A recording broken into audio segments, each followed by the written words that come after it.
I guess that was the moment it had all really become real. This isn't a matter of just deciding this morning, I want to be a Labour MP. This has been many months in the build-up, and whether it goes back to the issues over free school meals, of Dominic Cummings, over universal credit, the cost of living crisis, the Owen Paterson affair, or now Partygate. There's been a lot of build-up to this and a lot of soul-searching that's taken many sleepless nights, but it's ultimately the right decision, and I hope my former colleagues can, certainly if they don't agree, can understand that. Well, I mean, some of them have said that they think this is a terrible mistake. How can you explain it to them? Well, I think, like I said, there's been far too many issues where I felt we've been on the wrong side, and compromise isn't a dirty word, but it is possible to compromise too far.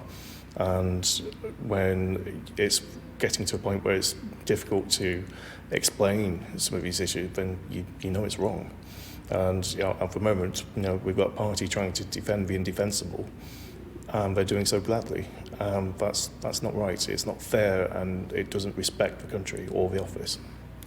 Is it about leadership? Boris Johnson stood there and said that under his leadership, you were responsible for winning your seat. That's what got you to Parliament. He's right, isn't he?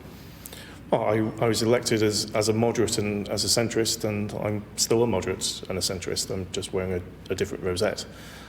So when it is a matter of leadership, we've seen throughout the last year that there isn't leadership. There's no integrity, and it's about time that was delivered to the country, because the country desperately needs that.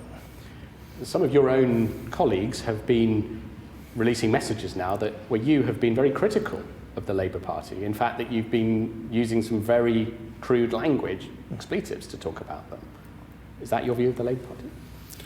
Well, no, I think we've all said things in anger, especially when things have been very forceful before. Like I said, this is something that's taken many months to come to, and it's not been an easy decision.